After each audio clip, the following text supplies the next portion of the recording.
This is from Long Beach, and this is the source here is the Chicago Tribune. This is the Netherlands. You have to answer questions. A U.S. ambassador offers uncomfortable silence. Interesting.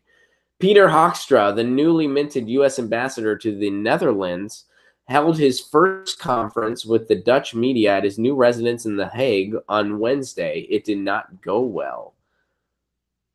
Dutch journalist Peter Hoekstra, who became Trump's ambassador after serving 18 years as a Republican congressman from Michigan, with questions on unsubstantiated claims he made in 2015 about the chaos the, quote, Islamic movement had brought to the Netherlands.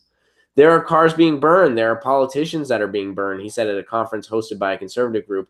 And yes, there are no-go zones in the Netherlands.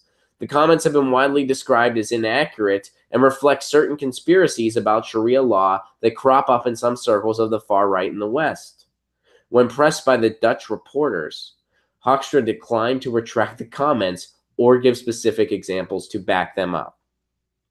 So basically, when an American politician, let me sum this up nicely, and we're going to look at this big picture.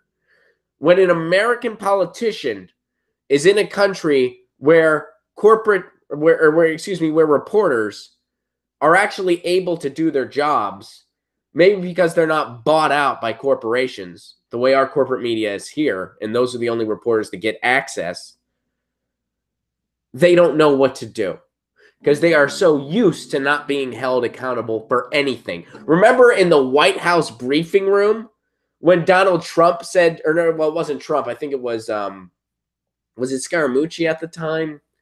Or was it Priest? I mean, I don't know. The Trump administration has had more turnover than a third-party pyramid scheme. It's hard to keep track of who was in and when. But whoever it was that was press secretary at the time said, turn your cameras off. And the press said, okay, and turned their cameras off. Are you flipping kidding me? And that was news. That was news. They were saying, oh, the poor press. Trump's an oppressor to the press. Turn your camera on. It's your free. What are they going to do? Arrest all of you? Do you guys remember that?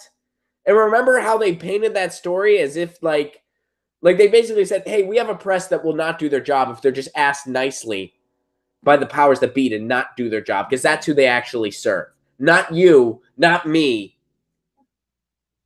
So when an American politician is in the Netherlands where reporters actually do their jobs, reporters that have access actually do their jobs, they're screwed. They don't know what to do. They're like, oh, shit, you're doing your job.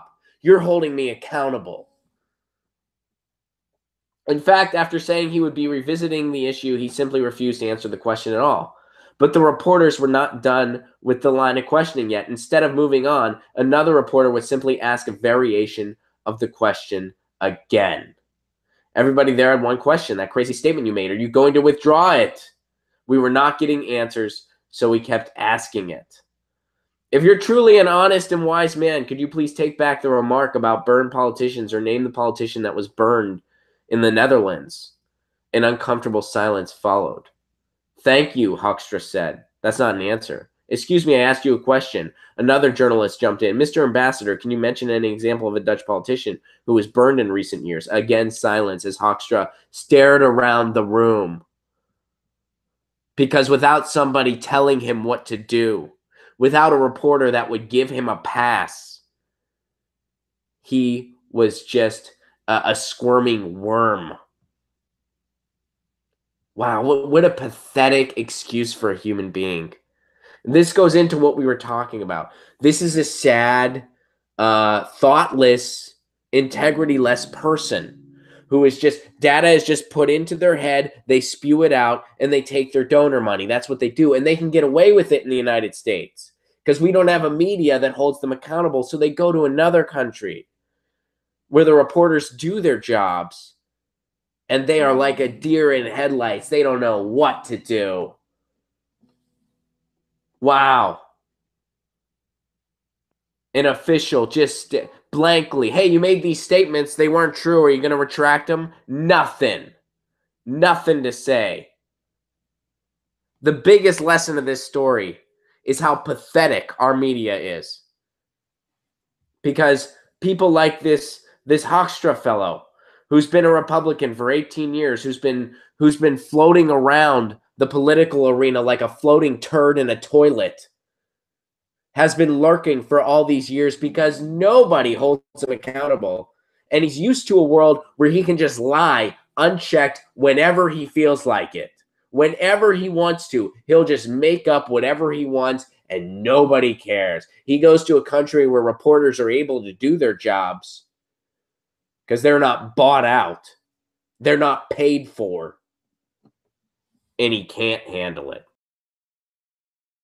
Hey guys, thanks for watching. That was a clip from Get Your News On with Ron, the world's first viewer-curated streaming news show. What does that mean? That means I log on to a stream and people tweet me articles over on Twitter at Ron Placone, or they use our Reddit subsection, which is just Get Your News On with Ron over on Reddit. And that's how we build the show. I'm seeing all these articles for the first time. We are literally getting our news on together. Follow me on Twitter at Ron Placone so you can participate. And this show streams live every Tuesday through Friday at 10 a.m. Pacific Standard Time, so please do tune in. If you want to support this show, you can do so over on patreon.com/Ron Placone, where for as low as $1 a month, you get access to exclusive podcasts every week, exclusive videos, free tickets to shows when I'm performing in your town, and more for as low as $1 a month. Please do consider it. Thank you so much for your support. This has been Get Your News On with Ron.